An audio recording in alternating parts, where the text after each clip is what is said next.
ಪಾಕಿಸ್ತಾನಕ್ಕೆ ಬುದ್ಧಿ ಕಲಿಸೋಕೆ ತುದಿಗಾಲಲ್ಲಿ ನಿಂತಿದೆ ಭಾರತ. ಉಗ್ರರನ್ನ ಮಟ್ಟ ಹಾಕೋವರೆಗೆ ನಮ್ಮ ಸೇನೆ ಮಾತ್ರ ನಿದ್ರೆ ಮಾಡಲ್ಲ. ಸೈನಿಕರನ್ನ ಭೇಟಿ ಮಾಡಿದ ಜಮ್ಮು ಕಾಶ್ಮೀರ ಲೆಫ್ಟಿನೆಂಟ್ ಜನರಲ್. ಜಮ್ಮುವಿನ ಉರಿಯಲ್ಲಿ ಸೈನಿಕರ ಜೊತೆ ಮನೋಜ್ ಸಿನ್ಹಾ ಮಾತುಕತೆಯನ್ನ ನಡೆಸಿದ್ದಾರೆ. ಇವತ್ತು ಜೋಶ್ ಹೇಗಿದೆ ಅಂತ ಸೈನಿಕರನ್ನ ಕೇಳಿದ್ದಾರೆ ಮನೋಜ್ ಸಿನ್ಹಾ ಅವರು. ಪಾಕ್ ಉಗ್ರರ ಹೊಡೆದಾಕಲು ಸಖತ್ ಜೋಶ್ನಲ್ಲಿದ್ದೀವಿ ಅಂತ ಯೋಧರು ಹೇಳಿದ್ದಾರೆ.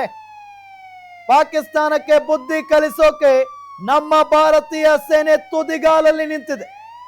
ಉಗ್ರರನ್ನ ಮಟ್ಟ ಹಾಕೋವರೆಗೆ ನಿದ್ರೆ ಮಾಡಲ್ಲ ಅಂತ ನಮ್ಮ ಸೇನೆ ಹೇಳ್ತಾ ಇದೆ. ಸೈನಿಕರನ್ನ ಭೇಟಿ ಮಾಡಿದ್ದಾರೆ ಜಮ್ಮು ಕಾಶ್ಮೀರದ ಲೆಫ್ಟಿನೆಂಟ್ ಜನರಲ್ ಅವರು. ಜಮ್ಮುವಿನಲ್ಲಿ ಉರಿಯಲ್ಲಿ ಸೈನಿಕರ ಜೊತೆ ಮನೋಜ್ ಸಿನ್ಹಾ ಮಾತುಕತೆಯನ್ನ ನಡೆಸಿದ್ದಾರೆ. ಈ ಸಂದರ್ಭದಲ್ಲಿ ಸೈನಿಕರಿಗೆ ಕೇಳ್ತಾರೆ ಮನೋಜ್ ಸಿನ್ಹಾ, ನಿಮ್ಮೆಲ್ಲರ ಜೋಶ್ ಹೇಗಿದೆ ಈಗ ಅಂತ.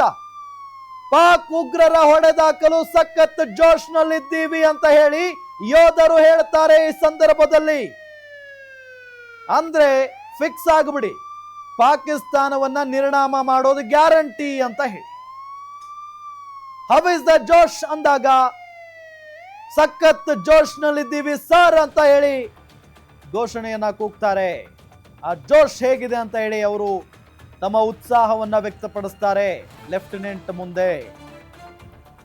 ಲೆಫ್ಟಿನೆಂಟ್ ಜನರಲ್ ಸಿನ್ಹಾ ಅವರ ಮುಂದೆ ಸಖತ್ತಾಗಿದೆ ಜೋಶ್ ಅಂತ ಹೇಳ್ತಾರೆ. ಅಂದ್ರೆ ಜಸ್ಟ್ ಇಮ್ಯಾಜಿನ್, ನಮ್ಮ ಯೋಧರು ನಿದ್ದೆ ಇಲ್ಲದೆ ಯಾವ ರೀತಿಯಾಗಿ ಗಡಿಯಲ್ಲಿ ಕಾರ್ಯಾಚರಣೆಯನ್ನ ಮಾಡ್ತಾ ಇದ್ದಾರೆ ಪಾಕಿಸ್ತಾನದ ಸೈನಿಕರ ಎದುರು ಅಂತ ಹೇಳಿ.